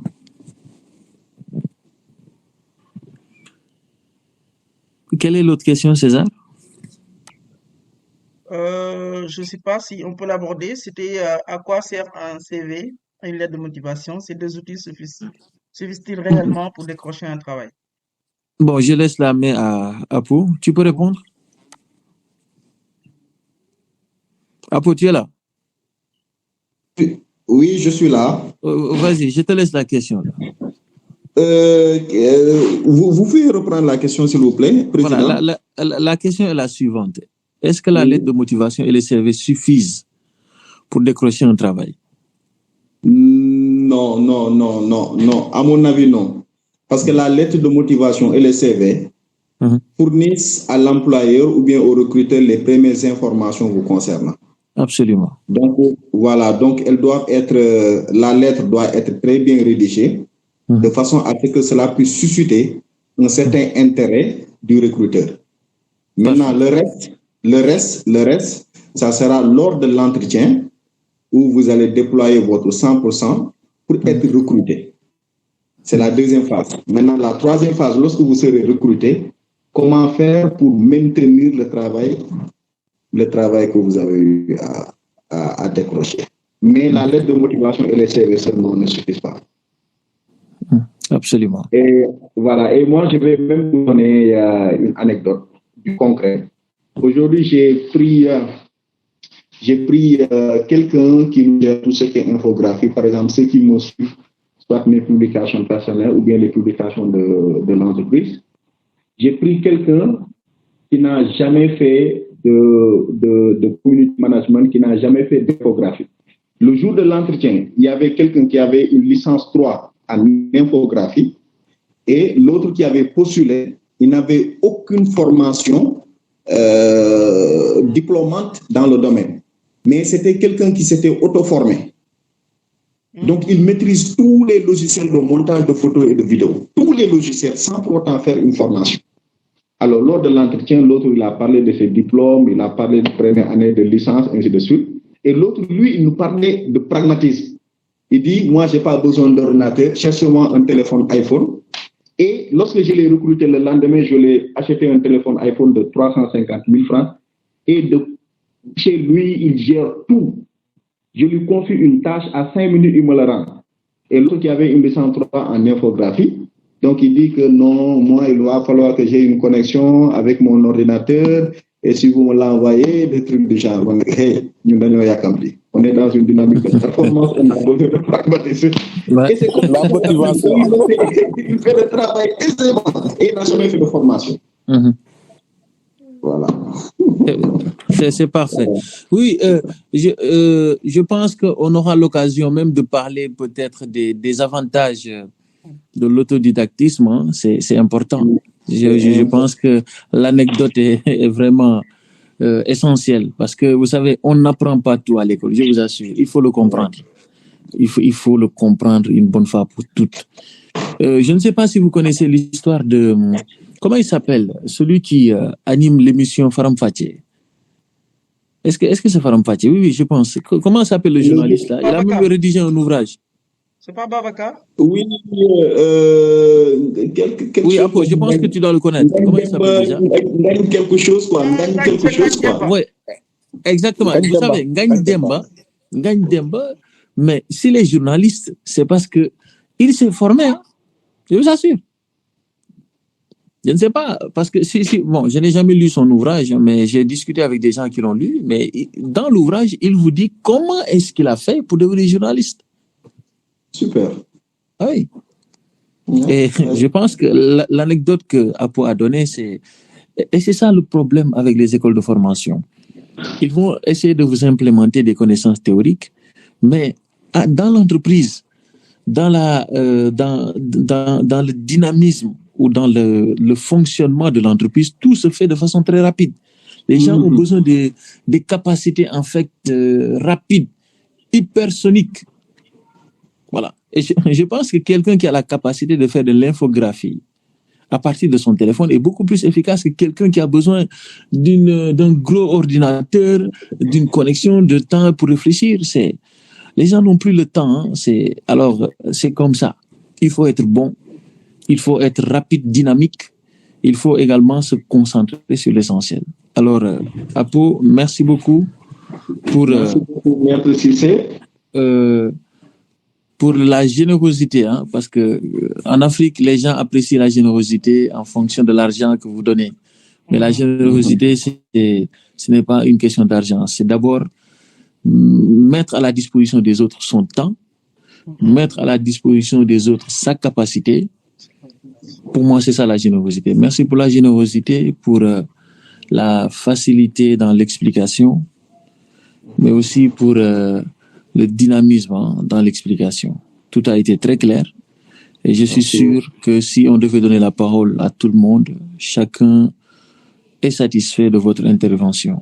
Certainement, et c'est évident, nous aurons la possibilité de travailler encore sur des sujets qui touchent l'employabilité, l'entrepreneuriat, ainsi de suite. D'ailleurs, je vais vous l'annoncer, nous aurons, Dieu voulant, un camp des jeunes de 2 jours du 8 au 10 septembre, hein, n'est-ce pas César?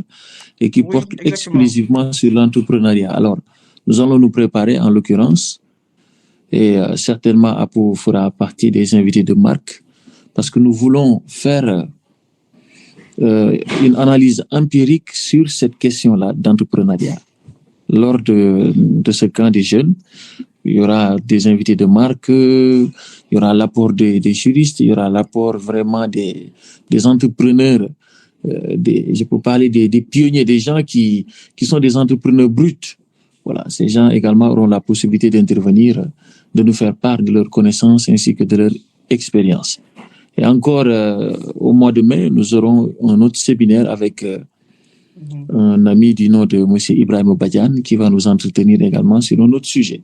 C'est juste pour vous expliquer le dynamisme dans lequel la JPET est en train d'intervenir. C'est important. Ce n'est pas une simple association de lettres ou bien de copies ou de documents, mais c'est une association qui travaille dans le concret, mais qui travaille aussi avec un objectif communautaire. Voilà. Alors, Président, si vous le permettez, je vous remets la parole et puis je vous remercie également pour votre patience. Alors, sans pour autant monopoliser la parole, je voulais dire merci à Apo. C'est vraiment très gentil. Je pense que il n'a pas hésité vraiment à dire oui. C'est un projet que nous avions il y a de cela très longtemps. Et tout le temps, il était là pour me dire, d'accord, président, il n'y a pas de souci, il n'y a pas de souci. Donc, je pense que c'était un rêve, on l'a fait. Et vraiment, merci beaucoup. Merci d'avoir partagé votre connaissance avec nous. Merci aussi à M. Cissé pour les interventions aussi, pour la modération. Merci à vous tous qui avez participé également.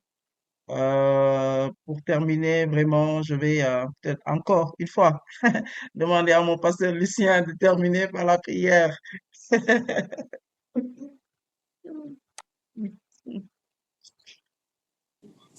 Ok, d'accord. Nous allons prier.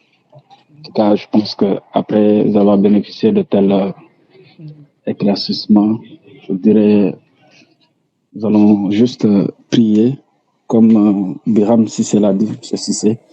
Je pense que la JPED n'est pas vraiment une association de plus, mais c'est une association qui nous donne un plus. Et dans ça, nous allons tous prier. Élevons nos voix et prions. Seigneur, nous voulons bénir ton Saint-Nom, tes bienfaits dans nos vies. Auteur de gloire, et tu es le Dieu qui nous a encore illuminés par, Seigneur, ton serviteur, M. Diata Apollinaire.